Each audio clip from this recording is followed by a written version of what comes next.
Good morning, everybody, and welcome to Coffee Talk with Coffee. Cheers. It's a good morning. Do you cheer coffee? I don't know. No, you sip and sigh and reflect You are and presenting celebrate that well, in the Chris. goodness of the Lord because my cup is full. Mm-hmm. Mine's not so full anymore. Right, and some days it runneth over, and that's a bad thing when it's coffee. Anyways, we have, last weekend was a great weekend. Mm-hmm. Oh, We yeah. had a baby dedication. Mm-hmm. Yeah. We got to celebrate what God is doing in the lives of families in our church. We learned about rocks. Yeah. We learned about A big porous one. rocks. How heavy was that? It looked pretty heavy. You know what? It wasn't as heavy as you would think, but maybe it was heavier than you think. I don't know. Go lift it up. Let's Well, bring it in. you said it Let's, was porous. I'm just wondering how porous it was. There's definitely some holes in it. I Okay. don't know if they go right through. Oh, okay. I am tempted to split it open one time and see what if there's jewels in it. What if it's like Oh, yeah. one of them, whatever. Anyways, yeah, sure. We rocked. We rocked. It was a rockin' Sunday. Yes. We also continued on in Ecclesiastes. Mm-hmm. And Jeff, you brought out, as we've, we continue, there's a number of things you brought out, a few little word studies. We talked about, Mm-hmm. we talked about the difference between listening and listening. Mm-hmm. Right. Maybe one time when we have more time, you can recap all of that for us, because... Because we weren't listening. Yeah, yeah. Right. No, I do love that the Hebrew idea behind listening Yes. is that you don't just take it in, but it actually it's a hearing that changes. Yes. Yeah. Yeah. That's a good way to say it. And so it's if it doesn't impact Mhm. the way we live, Yep. we haven't actually heard. Yeah. And I think as fathers, we can all relate to that. Yeah. But I love Jesus' words of like, he who has ears, let him hear, or, Yeah. because it's like, we all have, pretty much all have ears. Right. Pretty much all have pretty good hearing, enough to be able to hear, but you can hear and not hear, Mhm. right? Yeah. It does remind me of Hamlet's line of like, do you not have eyes to see? Mhm. Like, do you not know the difference, right? It almost sounds like it comes right out of the prophets because they have eyes to see but do not see. They have ears to hear but do not hear. Like, Yeah. yeah. And yet God is known as the one who sees and the one who hears. Mhm. Right? Like when you layer all that together, what an Mhm. interesting condemnation Yeah. from the prophets. Basically saying, how unlike God are you? Yeah. Yeah. How different are you from our So God good. that Wow. you don't hear and see when He is the God who Mhm. hears and sees? Mhm. So we talked about hearing, and Mhm. we took it in. Yeah. But you also brought up a little bit of a contrast. I love that you brought in Esther, because Esther's amazing. Actually, Esther was the story in the preschool down the hall this perfect. morning. So our preschool kids yeah. were looking at Esther as well. Mhm. But then you brought in the idea of her being called, urged, right, by her Yeah. uncle to go to the king. And Yeah. she's like, look, I'm going to stop you right there, uncle. Yeah. Yeah. Here's the challenges Yeah. with that. Mhm. And then you kind of contrast it with Jesus, our king, the perfect king, Yeah. who actually wants us to come to Yeah. him, Yeah. right? Yeah. He paid an incredible price Mhm. so that we could. Mhm. And sometimes we often don't have the right attitude about it. Yeah. I think as if I was going to kind of summarize and continue on that, right? Because sometimes we come in really flippantly and casually. Mhm. We just sort of, don't consider it. Yeah. And sometimes I think we don't at all because for a variety of reasons, right? Yeah. For some of us, I think we don't feel worthy, or we don't see the need, or we Yeah. whatever. Yeah. There's lots of different Mhm. things in there. Anything more on that you would expand if you were just given the forum to kind of... It's interesting. I actually have been pondering it personally because I often lay down in my bed and pray. But then I fall asleep and I'm like, is that irreverent? In that vein. And I've just been pondering that. And I don't think I really have an answer. I kind of don't think it is, as long as I recognize that He wants me to come to Him always. But it just made me, I wanted to hear and really hear. And Yeah. okay, am I following what Ecclesiastes 5:1-7 is saying in light of Jesus, in the New Testament? And that was a question I had. I don't know.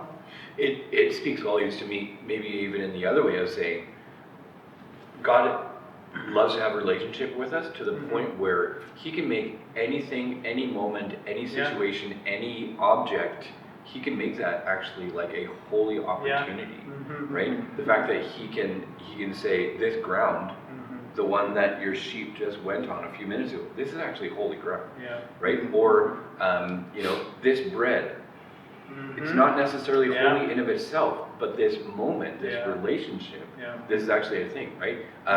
This donkey who just seems like a donkey, I will actually speak my words of wisdom to you, right? Like, God uses anything and everything. And so it reminds me then, like, whether I'm in my bed, whether I'm driving, whether I'm doing whatever, just going about my day, God actually can make that into a holy moment for me if I am allowing it, if I'm recognizing it, if I'm seeing him as like the King of Kings, right? Yeah. Who invites me to be relational? Who invites me to be relational, not right? Yeah. Not always scared, not always like, and yet, isn't it funny though that the very last word of that section was fear God. Fear God, which. But if you don't understand that, like there is that whole other word study there of like what that fear actually is. That fear is actually a joy and respect to this amazing God who actually was crushed for me. Yeah. So to fear and to understand and to praise in that fear, like yeah. So I wish there was a new equivalent because we don't always understand what the fear is, right? Yeah. Like we have, discipleship, you get close to it when you say apprentice. Or you get close to it when you say, follower. I mean, I think awe would be fantastic,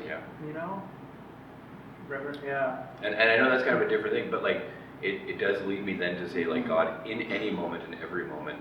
And I think that's the place to land. Like, I don't want to be like, have people thinking, I shouldn't approach God because they're not perfectly reverent. Well, okay. Careful how I say that, but I think we should be talking to him as we lay down, as we get up, as we whatever. Like the Psalms talk about that, I think of you through the watches of the night, and like all that. So, but that's just been part of my thinking. Yeah. Well, and God challenges us to do that in Deuteronomy too, right? Through Moses, right? As we go, right? Here that's here, right. And so I do think that's right. I think.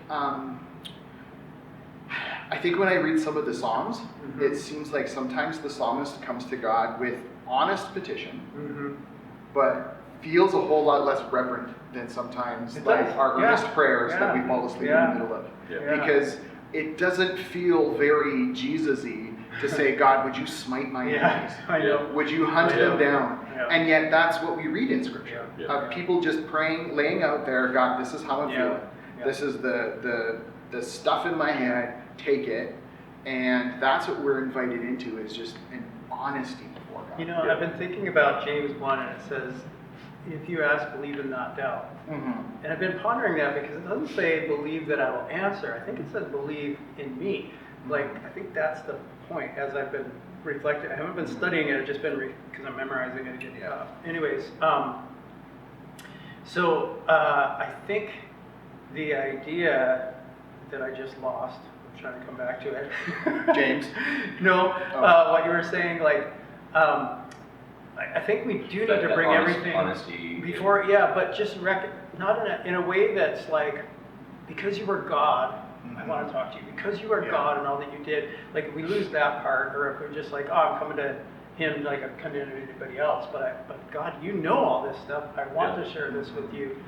I think it's kind of just recognizing who he is. If we stop recognizing that and we just like, throw the name around of God or, whatever without actually recognizing. I think that's what I'm really coming to. Like when I lay on my bed, am I recognizing I'm talking to the King of the universe, and he lets me fall asleep in his, presence and this discussion, right? I think that's the big deal, right? I don't know, does that make sense? No, it absolutely makes sense. And I think I think one of the challenges is, one of the things I've been challenged with in terms of that relational aspect of God, right? Come into his presence, be with him, right? Delight in that. We started this by talking about how there's that challenge in to listen. Yeah. And that sometimes is hard with God, because that's usually when I fall asleep. Yeah. Okay, God. That's true. Could you speak now? Like, I just want to be accessible to you. I want to listen. Is that my thought or your thought? Yeah, Because it sure feels like my there's thought. all of that. There's all of Yeah. that. There's the Yeah. tendency to fall asleep. But it's that finding that, like, there's an attitude, I think, that matters so much more than anything. That he just says, okay, come open, come with your stuff, come honestly. It's like almost like an integrity to our discipleship, that we would just be sincere in how we approach, in both ready to unload, but also receive. And I think maybe what I find more lately is the challenge is not in the unloading and the honesty, but in the being ready to receive something. And so. And do something with it.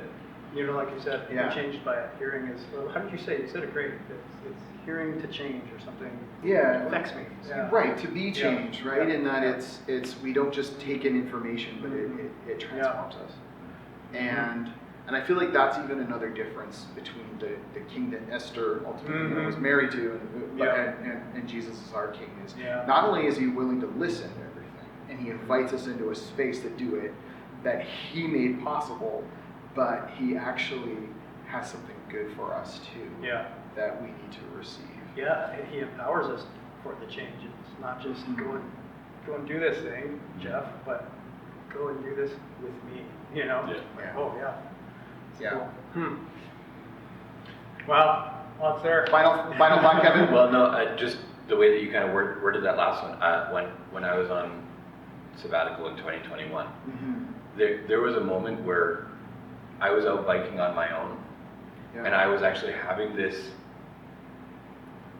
conversation, a little bit one-sided, but like conversation with God, and I was feeling his presence in that, and all of a sudden I actually had this kind of a picture that jumped into my mind of like, actually, God is so close. God is so close, I actually feel like he's kind of on a bike right next to me. And we're going along and we're conversing as we're doing this stuff. And it wasn't irreverent, it actually was Kevin, come along with me. Let's go. Let's be in relationship as we do. That's cool. It was a beautiful moment. Sounds like it's pretty special, like you can feel it right now. Yeah, that's awesome.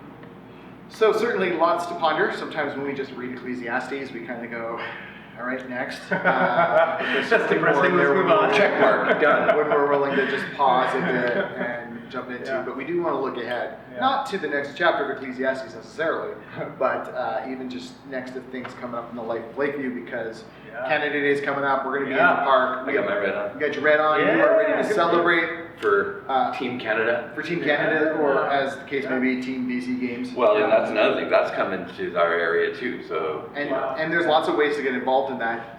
You don't have to like take up a sport right now and suddenly master it. It's too late.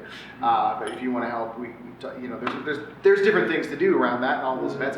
But Canada Day, July 1, we're going to be in the park in West Kelowna, blowing bubbles. Would love to have some of you sign up and be part of that. Yeah, you need some more helpers. We do need more helpers. We absolutely do. Please talk to another 4 helpers would be awesome, and then we can kind of split into 2 shifts so that nobody's out in the heat for too long. We do have a beautiful branded tent that'll be up there too. Well, and lots of bubble blowing things. Like I was there last year, and it was like, oh my goodness, we have so much to choose from. We just want to flood the field with the joy and delight that comes in the form of a little soupy bubble, and then you go off to the misting station. Oh, there! It's great times. Rinse off. It's good times. So that's Canada Day. VBS is hot on the heels of that as well. So get signing up for that. We got a number of people signed up. It's awesome. It's coming along. Lots going on there. And then also, we had a picnic last weekend. It was kind of our first picnic of the season down at the Nut Farm. We have another one coming up middle of July. Yep, July 12th is kind of the next one, so you can be kind of circling your calendars a little bit of ways away, but I know that the summer hits and we all take off. It is the day before VBS starts. Yeah. So it's, as we talk about VBS, you also think, oh yeah, picnic. Yeah, July 12th. All of that is going to be good. So plan for that. Jeff, anything else that we need to be marking our calendars for? This Sunday. This Sunday is Father's Day, so just remember that, if you have a dad, that you might want to honor him. So, What? I- You look like you're a little. And if you are a dad, honor yourself. get ready to Love your kids, I guess. Yeah. love your kids by Good. receiving openly. Receive with joy, Thanksgiving, smile. Yeah. No, Whatever it is. that's okay. No. One of the things we have going on that we've been quiet about this year is the back to school backpacks. We haven't really talked a lot about that this year, and it's because it's a little different this year. I think we might have mentioned this in a coffee talk a number of weeks ago, but just as a reminder, the food bank, which distributes back to school backpacks to families in West Kelowna who otherwise their kids wouldn't have a backpack to get to and from. Man, my oldest, like some days, she's like, Dad, let's see if you can even lift my backpack. So you talk about that stone, is it heavy? It's lighter than my daughter's backpack, let me tell you. And because there's so much stuff they're lugging back and forth every day. And so we want to make sure that kids have backpacks to do that with. As much as some chiropractors are like, they shouldn't use a backpack. Well, yeah, but they got to get it to and from somehow.